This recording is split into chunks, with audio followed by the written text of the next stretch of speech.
Hello there everybody, this is Kristen. Welcome back to Crochet Witch Tarot, and today we've got our next month of recent deck acquisitions, and we've got quite the things going on here. So let's just get started. Let's just go right in, and we're going to start with the latest, and just so exciting, the Neopets Tarot. I don't know how I didn't know this existed. First of all, it comes with a hardcover book. So for anyone who doesn't know what Neopets is, it is an online game, sort of. I mean, it is game, but it was really popular in the early 2000s. I mean, plenty of people still play. I still play on the occasion. But I was so into it as a kid. It was my favorite thing to play. These are the backs. And so this is actually, I found this on Etsy, but it is an officially licensed Neopets deck. And, you know, it says that. I didn't realize, though, how connected Neopets was, because I bought this deck off of Etsy. It wasn't like Neopets shop or anything, but I got an email from Neopets with a code to unlock some sort of special item in the game. So fun. But for anyone who did play Neopets, this is just the most nostalgic deck of all time. They did a fantastic job. Now, the reason I was seeking this out is because there is a mass market deck, a mass market Neopets deck, coming out in, I want to say, February? And I need to look closer and see if it's the same. I'm wondering if it's this deck, but in a mass market version. I don't really know. I feel like from my looking, though, they were different. And I think that's why I kind of went for getting this one. Also, I didn't want to wait. I didn't want to wait. And this one seems so beautiful from the reviews I watched. It's got this matte gold gilding. It's like a slight rose petal finish. It is a beautifully done deck. You can tell that whoever was in charge of designing this just knows tarot, because also all of the character selections make so much sense. It's completely scenic, which I feel like a lot of times with fandom decks, they can tend to be pippish, which I don't have a problem with, but what am I thinking? Oh, there's there's a Pokemon tarot I always look at, but it's really pippish, and so I haven't gotten that one. So I was hoping that this one wouldn't be pips, just because of how much I love this game. I just really wanted something fully scenic with all the characters, all the pictures it could possibly have, and this absolutely delivered. I feel like even if you aren't a Neopets fan, this deck is just fun, and I seriously cannot get over how high quality it is and just so well done. So this has been so much fun to play with. It completely got me back on a Neopets kick. And it's just been fun playing on Neopets and just pulling cards from this deck. It's so good. So much fun. And the guidebook tells you who all of the characters are and sort of what their place is in the Neopets world. So really fun. So that is the Neopets Tarot. And I'll have links below if you haven't noticed. I've been doing so much better with that. I know, pat on the back. Yay me. Alright, next up, the Mouseboat Oracle. So, I've shown on here the Mouseboat Tarot, which I absolutely love. It's a collage deck all based on these little mice, very vintage. So this is the Oracle that just came out. The back's wonky. But it adds to the charm of the deck. I can't say it doesn't fit. What I will say about this oracle so far is it's a little chaotic. So it feels a little bit like it doesn't exactly know what kind of oracle it wants to be, because we get these really good keyword cards that I love. Like fear, disobedience, even the seasons. I don't mind seasons, like winter, autumn. But then we get like some planet deity names. We got Venus there. Health. We have Mercury. I think it's talking about like the deity of those. What else? Then we get like the 7 deadly sins. We have elements. And so it's not, we've got Apollo. It just seems very, there's a misogyny card. Can we just, I don't think I have any oracle that has a misogyny card in it besides this one. So I don't dislike the oracle. It was a wild ride going through the cards for the first time, because I was like, where are we going with this? We've got Seers. It's sort of like, it feels like, and there's no guide. I should say that too. Not that I have found. If anyone knows of a guide, let me know. But as far as I have looked, there isn't anything. Bacchus. So it just feels like a good Jupiter. Like, what's going on? What's happening here? I think Cupid, Daphne. Then we go to disagreement, Earth, charity, envy. Love this pride one though. So cute. I think it's just, it's a little bit confusing in terms of like what was the goal here? What kind of oracle is this? But at the same time, I feel like mice can be so chaotic and all over the place. I can't say it doesn't make sense to the energy that mice give off. Hercules? I don't know. I need to spend some more time with this one. Because I love the collage style. If anyone else has gotten this yet, and feels similar or different, I don't know, let me know. Like, what do you think? I think I just need to spend some time with it and get used to it. But it's like some of the cards, we've got like very specific keywords that it's like, it's obvious what to do with that. But then if you pull like Daphne, it's sort of like, okay, now we're turning into like, I need to look into the deity. I don't know. It's a little confusing. Anyways, moving on. The Cantigee Oracle. I think I showed this in my favorites, which is true. It has been such a favorite since I got it. I am late to the party on this. I know. But I feel like with oracles like this, it really is all like a right place, right time thing for me. I feel like I'm always late to the party with these kinds of oracles. Like, same with the alchemy, the Kim Karan's alchemy oracle. And I love that one, but it's almost like I need to like build up to it in some way. But I have thoroughly been enjoying this. The guidebook is incredible. It's the kind of cards where you can pull one and it's like, it just keeps you thinking the whole day. So I am mildly following along with the like weekly card as well. So I have that just out on my desk, and then I still will use the rest of the deck to pull cards daily if I so choose. And I love it. It's really good. It pairs really well with a surprising amount of decks.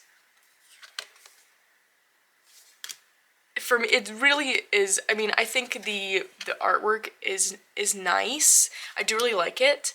But for me, it's all about the guidebook. The guidebook is really, really amazing.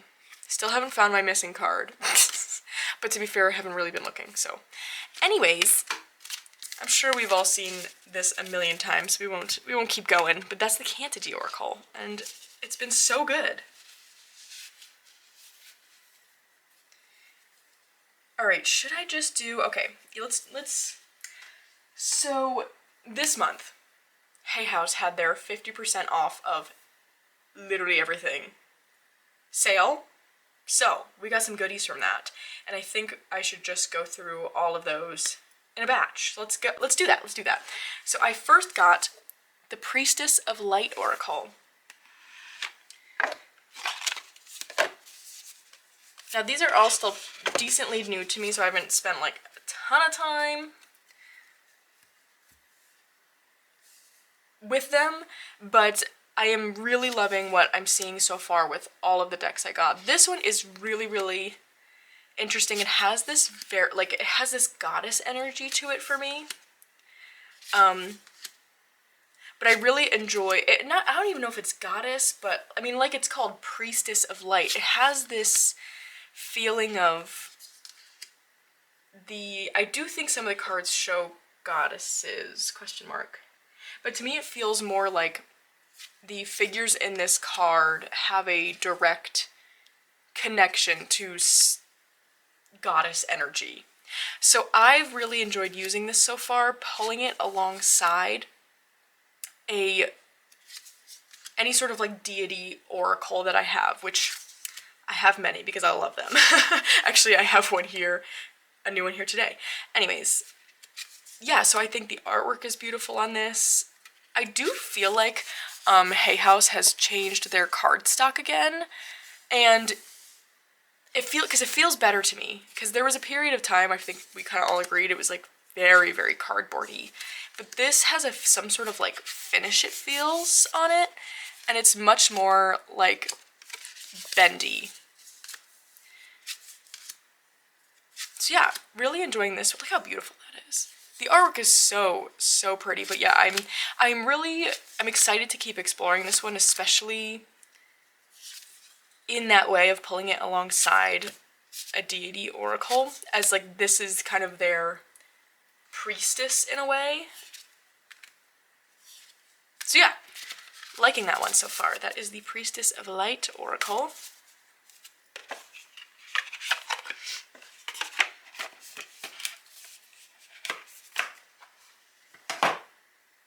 Then I've got a repurchase of the Good Tarot. So I had a copy of this a long time ago, and I'm pretty certain I ended up gifting it to a friend who I thought would really like it. So no regrets there, because I hadn't been using it too much at the time, and it just felt like something they could really just benefit from. So no regret in doing that. But when this sale was going on, it was really cheap that I was able to get this deck. And it is one that I really enjoy. And so I took the opportunity to just get myself another copy, because I just feel there really is a time and place for this deck. I love the artwork going on in this. I love the backs. How beautiful are those? And I think a lot of time, the only thing I don't like is in the majors we have those numbers. I feel like it didn't need to be like that. Anyways, but that's just my opinion on that. Look at that, so beautiful. I feel like this deck can get, or I've heard criticism of it in that it is like kind of light washed. That's not necessarily my feeling on it personally, or just that's not my experience. I mean, when you read the guidebook, it does lean, if you are reading it like just looking at the words themselves, it leans positive for sure. But I think to me, what I've discovered like through that sort of practice I did with affirmation decks is that sometimes positive words and affirmations can call you out just as much as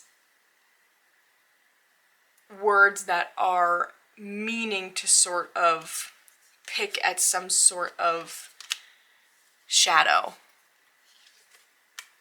Because, like, for example, if you pull one of these cards and the message is, this isn't one of the messages, but just a simple sentence. If one of the guidebook entries says, like, you are good enough, you know, if you're just looking at the words, then yeah, that feels really kind of light washed. But when you think about it, getting that message really points to maybe the fact that something's going on that is kind of making you not currently believe that, and that's something to really explore. So, I don't know. I guess my point is that I feel like there is, even if something really leans very positive, I think it can still sort of kind of dig in certain ways, just depending on how you want to see it. So yeah, I really like this one. I'm glad to have it back, and that is the Good Tarot.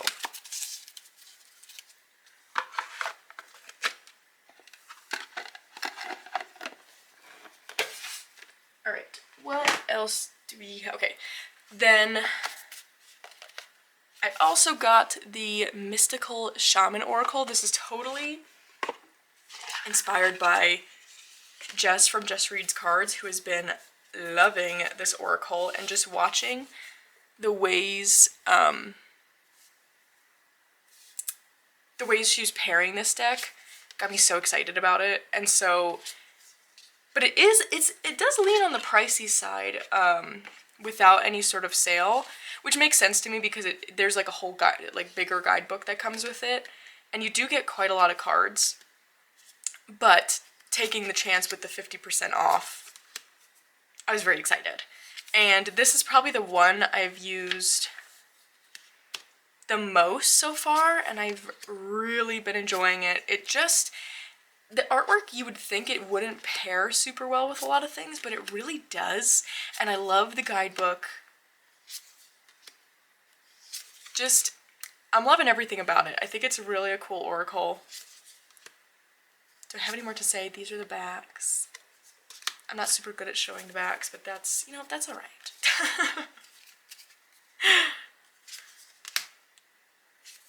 Yeah, I just think it's really interesting. There's a lot of interesting just cards in here, a lot of interesting ideas. So, that is the Mystical Shaman Oracle. I really like Jess pairs this one with the Ritual Tarot. I think that looks so cool, and I do have, I got a used copy of the first edition, I want to say, but I think it just was too much at the time that I got it, so I ended up giving it to Andy to try, and I'm pretty sure she really likes it.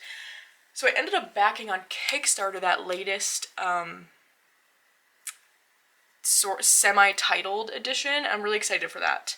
So, anyways, okay, so last two, I got the two new pocket decks from Hay House. It was like, with the 50% off, these are like $9 each. So crazy, but they are in a tin, which I absolutely love, and are the cutest size.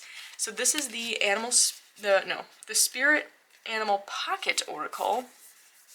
It comes with this really thick little guidebook, and from what I have seen, and I showed my friend Rachel at work this deck, and she's got the full size, and she was looking at the oracle, and she said, like, everything that is in the full-size guidebook was in this little one, so I was really happy about that, because that was my only hesitation. Is I've heard the guidebook is really good, and I wanted to make sure I had that experience, because both of these pockets I have never had the full-size deck of, so, but I've been curious about.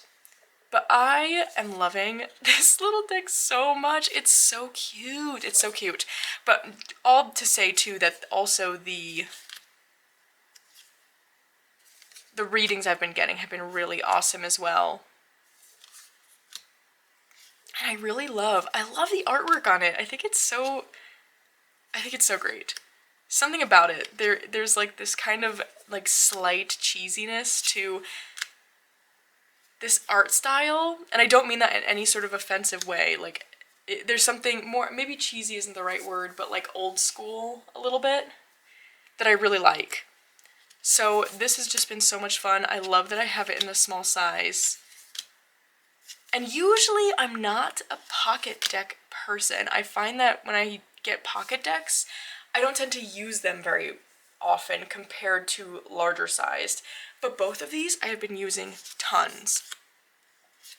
I feel like I'm really having a pocket deck moment right now, especially pairing them with larger decks, using them as almost like clarifiers. I kind of been thinking about doing a video on decks I use as clarifiers.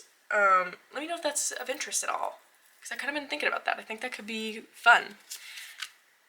But yeah, this is really awesome. The cardstock is so great. Like, I'm really impressed by the quality of these decks.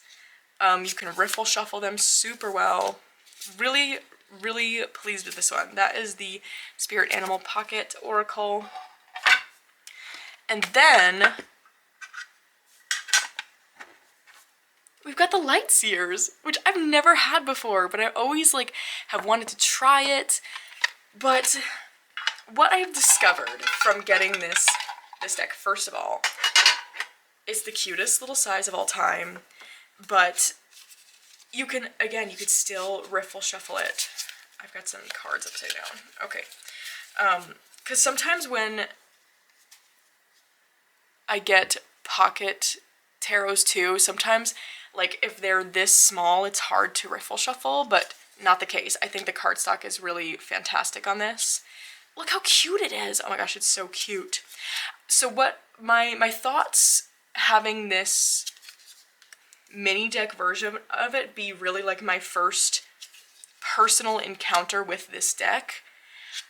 The reason I've never gotten it is because I do not jive with decks that feel very modern and in the real world. Because when I am using tarot and oracle, like, I want to be in a little magical fantasy world. Like, that's just what works for me.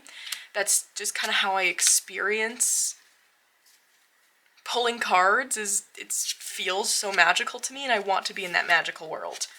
And so this deck, there's some cards that are very magical and some that feel so modern. But I have not felt like the experience with this particular deck of being pulled out of any sort of magical world.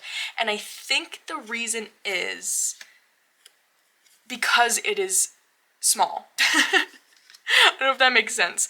Like, it doesn't have this intense, modern, people-y energy to me because I am seeing it on this smaller scale.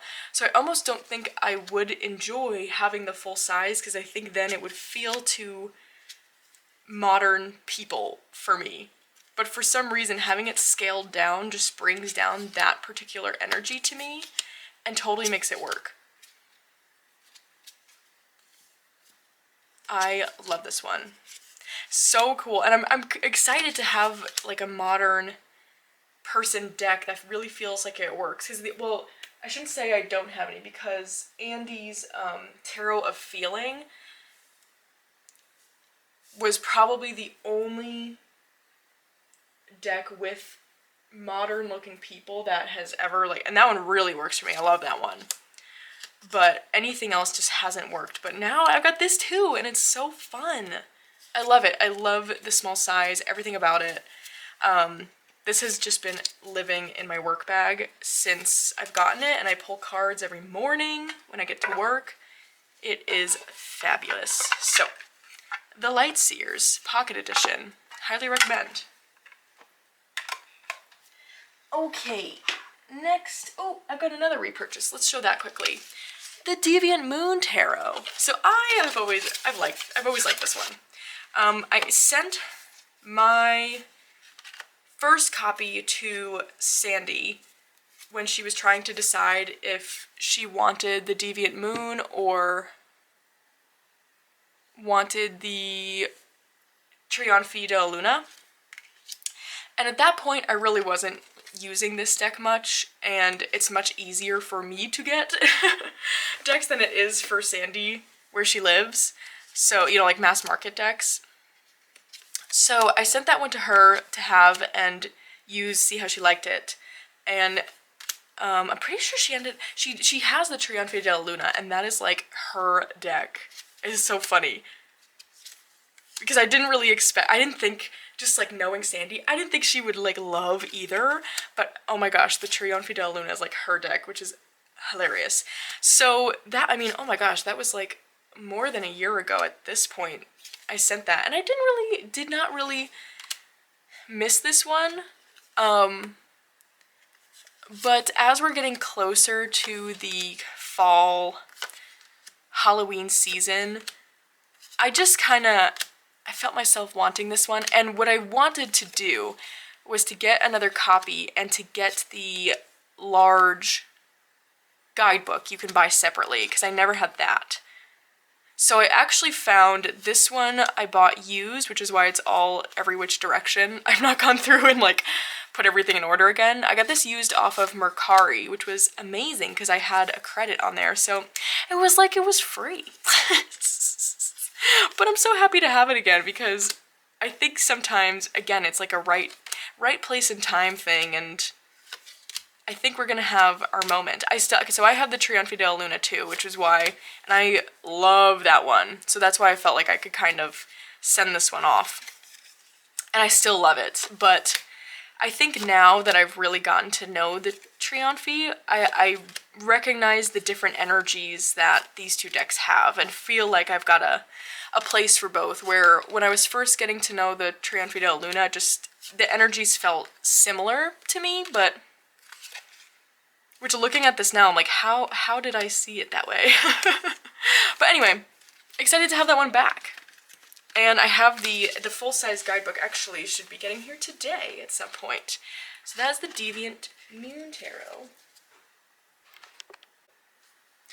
Next, I was able to get a prototype of the When Olga Speaks Oracle by Sasha. I am not sure of their last name or if that's even out there, but I will link her Instagram and everything down below. So this is a deck that was on Kickstarter a few months ago and unfortunately didn't fund. Oh, my battery's gonna die. Okay, I've got it plugged in. Hopefully it doesn't just exhaust. Anyways, so this didn't fund the first time around, unfortunately, but not, like, to my perception and my thoughts, not anything to do with the deck at all. I think it was more just, you know, getting the word out about it. So, in an effort to do that this time around, Sasha put some prototype decks up on Make Playing Cards for people to try out and review. So this is not the final quality by any means that the deck will be. It is going to be back up on Kickstarter this fall. Sasha has a newsletter. Okay, so I had the camera side plugged in. But having that connected to power would also help charge. So anyways, back to our scheduled programming. I don't even know what I was saying before. So this is not the final quality of this deck, but oh my gosh, is this so good. I have been loving it so far, and we don't even have the guidebook yet. So I can only imagine just how much better it's gonna get when Sasha finishes that, because it's already so good to use, which I feel like really is such a testament to this deck, is that like everything makes sense even without needing to be guided through it. You know, they really can get so much from these cards just on your own, which is so cool. I love the style of it. Just everything about it is so cool. It's so cool. I need to find like some pairings with it, but I will have a more full walkthrough of this once that is back on Kickstarter. I will try some pairings then, but I'm loving this. So that is the When Olga Speaks. I will put all of Sasha's social media down below so you can keep up to date on that. Okay, next, nudity warning. You've been warned. The Witch's Tarot. This was an eBay find. Love that. This is one I've been curious about for so long and just, I don't know, just never went for it. There's some things where I'm like, it just takes it coming up used somewhere for me to just try it out. And this is one of those decks for whatever reason. I don't know why. And oh my gosh, am I loving it so far. I mean, it's called the Witch's Tarot. And that's exactly what it feels like. It feels so magical. And what I love about it is it's these photographs of real people. So the fact that this creator was able to use a photography format and still keep us in this magical world, I think is so fantastic. It's kind of like the Somnia Tarot, where it's like, it doesn't, even though it's modern people, it doesn't feel modern. And I've been loving this. I especially love all the extra major arcana cards, like that. We've got the Druid. It's just such a neat deck. It really has just such a unique perspective and personality to it, I feel. Wayne. It reminds me a little bit. Oh, and actually these would be cool to use together. I have that, not Seasons of the Witch, the Practical Magic Inner Witch Tarot. And I feel like these would look so cool together because they really get to this classically witchy type feel, almost that like old school Wiccan in a way is just the vibe I get, but in like the best way possible. I'm loving this one. So that is the Witch's Tarot.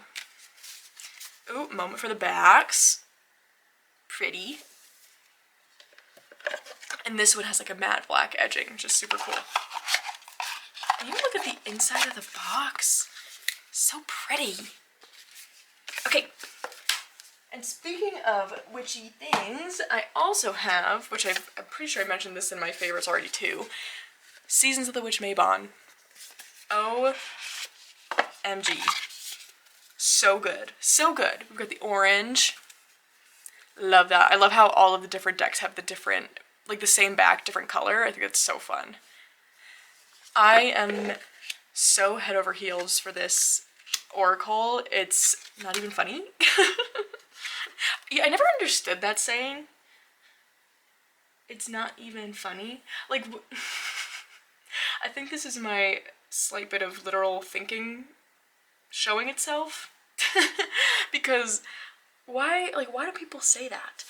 Say it's not, like, I love it so much, it's not even funny. But no one was laughing. No one thought it was funny. Like, why would, anyway. If anybody can unlock the mystery of that to me, let me know.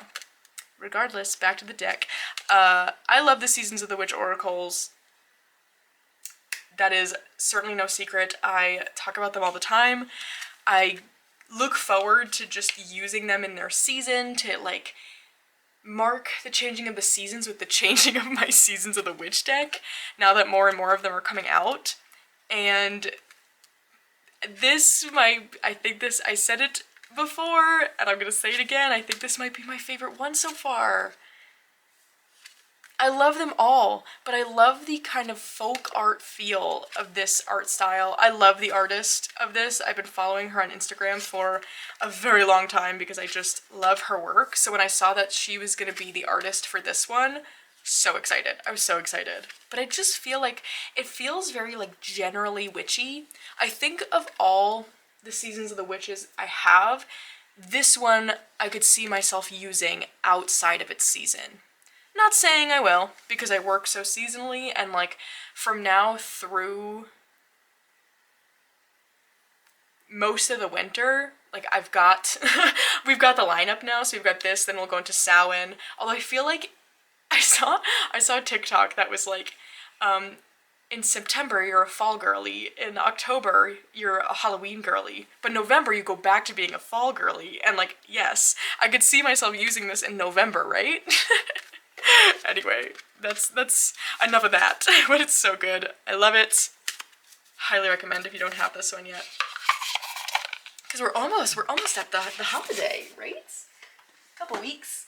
All right, next is my new goddess deck, and I apologize in advance. This one is out of print, but not impossible to find because, I mean, I have it in my hands here and I got it recently. So it is the Ancient Feminine Wisdom of Goddesses and Heroines. And like I said before, I have many goddess decks. I love them.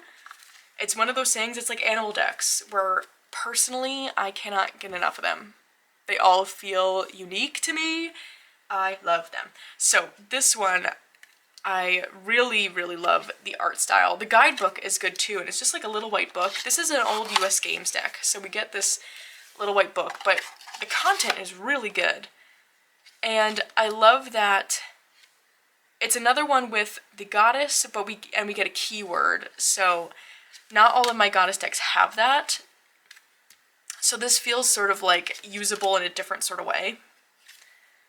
And I do think the keywords are really interesting. Like, look at this. Hera with social rituals. What a cool concept to explore. And I also I love the artwork of this. I really do. So this is one I would just keep your eyes peeled on, like eBay, Mercari. Keep a search saved if you're interested. I will say a few have been up for like in like the $70, $80 range. If that is like, you know, if you really love this and want to get it for that price, no shade at all. You do you. I've done it before. Whatever. But personally, when I know it's mass market or was mass market, I just don't, I don't want to spend like $70 on it unless I'm like really, really, really, really wanting it. But this one, since I have so many other goddess decks, I just kind of waited it out. But if you wait it out, eventually it seems like one comes along, because I was able to get this more for like $30. So, I don't know. That's my tip there, I guess. Unwanted advice. Look at that Artemis card. Oh, it's so good. These are the backs. Wait, what's happening here? Depth of feeling. So good. So good. So this is another one where I kind of want to play with some pairings. See what would pair with this one. If you have any ideas, let me know. Maybe this will show up in a deck speed dating. We shall see. So that is the Ancient Feminine Wisdom of Goddesses and Heroines. Alright, we're down to our last three here. Next, we've got the Dungeons & Dragons Tarot. Exciting, because I'm officially in my first Dungeons & Dragons campaign. Hooray! So I've loved the look of this deck every time I see it, and I've always kind of wanted to just get it, but I'm like, I have never played Dungeons & Dragons. I am not currently playing Dungeons & Dragons, so like, I feel like, but it's something I've always wanted to do. So I was like, alright, when I start playing Dungeons & Dragons someday, then I can get the deck, you know? That was sort of my weird rule there. Just personally, I don't think you need to play Dungeons & Dragons to enjoy this deck at all, but that was just my little thing.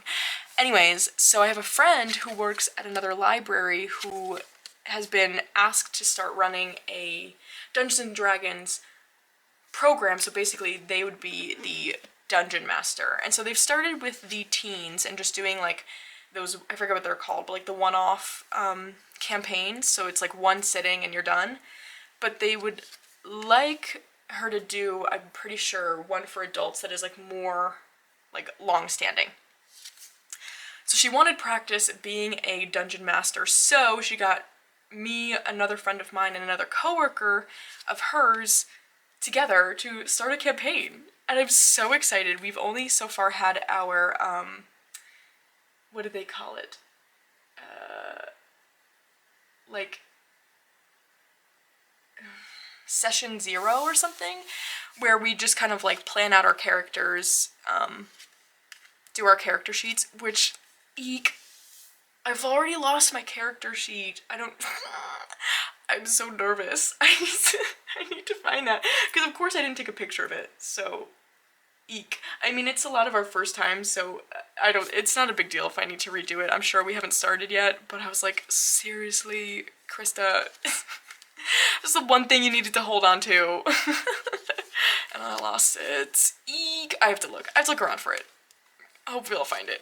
Our first, like, true gameplay day is not this weekend, but the next. I'm so excited about it. But I might need to redo my character sheet. Anyways, this is all besides the point. I think this deck is really fun. It's based on Dungeons and Dragons, but I think the cool thing, which, again, this is not new, so I'm sure we've all seen this a million times already, but in the interpretations in the guidebook, it kind of gives you prompts that would let you almost like play a D&D game with the deck. It's really cool. Like, I almost feel like you could play like a self-guided one with this deck. It's so neat. So, that is the Dungeons and Dragons Tarot. Oh my goodness, now my camera is saying it's gonna, like, overheat. What? That's what you get for just talking too long, I guess. Alright. Let's move this along. Dungeons and Dragons Tarot. Next we've got... I'm missing one. Where'd that go?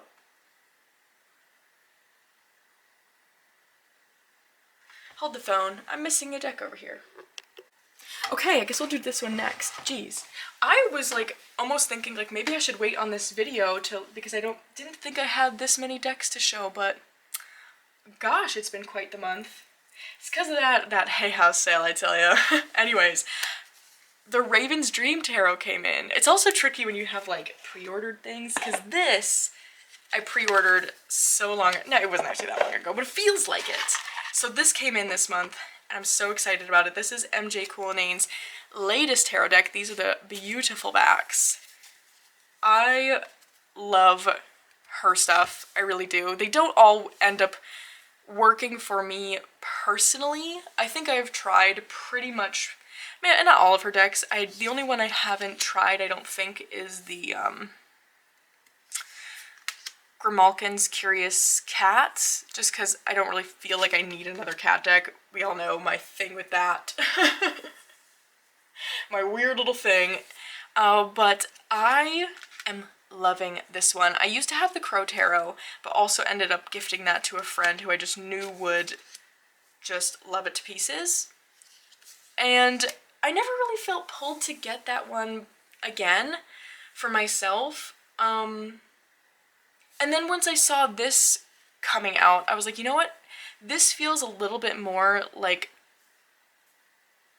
the art style. I feel like her art style has really evolved since the Crow Tarot. And this is sort of what I really love of her work. This style. Like, it's sort of similar to like the Furhaxa, the Guardians of the Night. And so I was like, let's just get this one. Ravens and crows are different, but you know, they're similar enough. And I am loving this one. We are kind of following this raven figure through its dream world. So in the guidebook, it's really written in that way, as if you are peering into these dreams, and it gives it such an interesting energy that I can't even describe, I feel like. So this is a deck that's been really good for dream interpretation, but also just an everyday reader. I think it's just a really interesting angle it comes from. Look at this star. And I'm really loving it. I really love having this in my collection now. I think actually I was down to only having one MJ Coolname deck, the Furhaxa, which I do really like. Because the others just haven't like super worked for me, which is okay because I loved trying them. But this one I really love, and the Furhaxa I really love. So excited about it. She's coming out next with the Unfinished Business Tarot, which is ghosts. That one I will probably be getting as well. because I love her work. So that is the Raven's Dream Tarot. Next up is the Moonchild Shadow Edition. This is not a deck I ever in a million years thought I would have, because it's just really not my usual thing. Here's the backs. I love the purple edging. I've never really been a fan of Danielle Noel's artwork. I can appreciate it for, like, it is beautiful. It's just not my personal aesthetic, I guess you could say. But when I saw this was coming out in these deeper tones, and especially after doing that deep dive with the She-Wolf Tarot, which has this a very similar cosmic photographic collaged feel to me, I was really intrigued. And so after I saw a few flip-throughs and reviews of it, I really wanted to give it a try, and I'm glad I did, because I really feel like this sort of energy is something that I am being drawn to lately, this more cosmic energy, which is so surprising to me, because that's really just not been my thing. But in these deeper tones, it's really working for me, and I love the shadow lean that the guidebook takes. I just think it feels like it helps me to explore the energy of the moon card, which is one that every time I pull the moon, it is confused. Like, I'm not really ever sure what the message is. It's a little bit confusing to me. And I feel like this deck kind of taps into that energy, if that makes sense. Which, you know, it's called the Moonchild, so yes. But just also that it's this shadowiness, because there is that shadow aspect to the moon card in just the tarot in general. So I'm really enjoying this so far. I'm definitely going to have to include this in a deck speed dating to find some pairings, but I'm liking what I'm seeing so far. So that is the Moonchild Shadow Edition. Alright, now we are on our last one. And we've got the Tarot of the Abyss. This is one I have been thinking about and putting in and out of my cart for so incredibly long. And for Dawn Michelle's monthly medicine with her channel membership, we are exploring this month the idea of blank spaces. And so when I saw that theme, I was just kind of like, okay, I feel like it's time. It's time to get this deck. I feel like this is having this black and white space going on, I think is really gonna be good for that theme. And especially since this is a deck I have always wanted to try, but never, it just always got kind of pushed to the back of the line, really because it is a black and white deck, and those don't always work they rarely work for me, I should say. But I am really enjoying this so far. It's very, very new still. So I don't have too much to say on it, but I did do a reading so far with it for the monthly medicine, and I loved it. It was a great reading. I have chosen, they come with some alternative cards, and I've kept all of them in here. I can't help myself. Whenever there's alternative cards, unless there's like just so many of them, or it feels like I want to choose one or the other, most of the time I keep all of them in there, because to me I'm like, well, the creator had these like two different intentions there, and I think it's really interesting that in one deck I can have two different ideas of like the Ten of Swords, or I don't know, what else is there a double one of here? The Three of Swords. Like, I want to have both of these energies. I just did that with my Tarot Volatile. I put back in a lot of the alternative cards because they just took on different energies to me, and I just think that's really interesting. Like, what if you pulled both of the, like, Seven of Pentacles or something in one reading? Like, how interesting. So, that is the Tarot of the Abyss, and that, my friends, is the last deck I have to show you today. So, I hope you're all having a fantastic week so far, and I'll see you again very soon.